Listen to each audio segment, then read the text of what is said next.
ଭାରତର ପ୍ରଥମ ମହିଳା ପ୍ରଧାନମନ୍ତ୍ରୀ କିଏ ଥିଲେ? ସେ ହେଉଛନ୍ତି ଶ୍ରୀମତୀ ଇନ୍ଦିରା ଗାନ୍ଧୀ, ଯିଏକି ଭାରତର ପ୍ରଥମ ମହିଳା ପ୍ରଧାନମନ୍ତ୍ରୀ ଥିଲେ।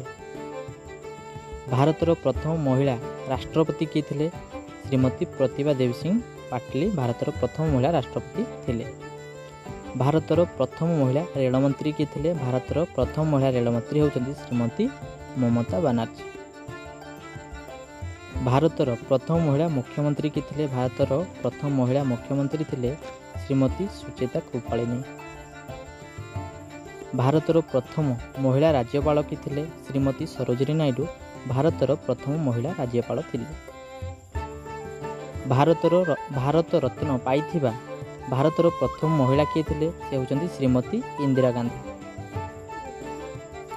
ଭାରତର ପ୍ରଥମ ମହିଳା IPS ଅଫିସର କିଏ ଥିଲେ? ଶ୍ରୀମତୀ କିରଣ ବେଦୀ ଭାରତର ପ୍ରଥମ ମହିଳା IPS ଅଫିସର ଥିଲେ। ଭାରତର ପ୍ରଥମ ମହିଳା DGP କିଏ ଥିଲେ? ଭାରତର ପ୍ରଥମ ମହିଳା DGP ହେଉଛନ୍ତି ଶ୍ରୀମତୀ କାଞ୍ଚନ ଚୌଧୁରୀ ଭଟ୍ଟାଚାର୍ଯ୍ୟ। ଭାରତର ପ୍ରଥମ ମହିଳା ରାଜ୍ୟସଭା ବାଚସ୍ପତି କିଏ ଥିଲେ? ସେ ହେଉଛନ୍ତି ଶ୍ରୀମତୀ ସୋନୁ ଦେବୀ।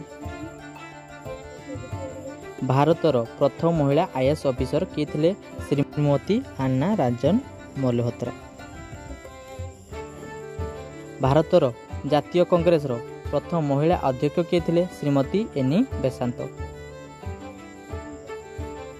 ଭାରତର ପ୍ରଥମ UPSC ମହିଳା ଅଧ୍ୟକ୍ଷ କିଏ ଥିଲେ? ଶ୍ରୀମତୀ ରୋଜେମ୍ ମିଲିୟମ ବେଟୁ ଭାରତର ପ୍ରଥମ ମହିଳା UPSC ଥିଲେ। ଭାରତର ପ୍ରଥମ ମହିଳା ମହାକାଶଚାରୀ କିଏ ଥିଲେ? ଭାରତର ପ୍ରଥମ ମହିଳା ମହାକାଶଚାରୀ ଶ୍ରୀମତୀ କଳ୍ପନା ଚାୱଲା। ଭାରତର ପ୍ରଥମ ମହିଳା ବିଦେଶ ମନ୍ତ୍ରୀ କିଏ ଥିଲେ? ଭାରତର ପ୍ରଥମ ମହିଳା ବିଦେଶ ମନ୍ତ୍ରୀ ଥିଲେ ଶ୍ରୀମତୀ ସୁଷମା ସ୍ୱରାଜ। ଭାରତର ପ୍ରଥମ ମହିଳା ଶିକ୍ଷାମନ୍ତ୍ରୀ କିଏ ଥିଲେ? ଏହା ଆପଣମାନେ କମେଣ୍ଟ କରନ୍ତୁ। ଯଦି ଭିଡ଼ିଓଟି ଭଲ ଲାଗିଛି ତାହେଲେ ଲାଇକ୍, ସେୟାର ଆଣ୍ଡ ସବସ୍କ୍ରାଇବ୍ କରିଦେବେ। ଧନ୍ୟବାଦ, ରହୁଛି।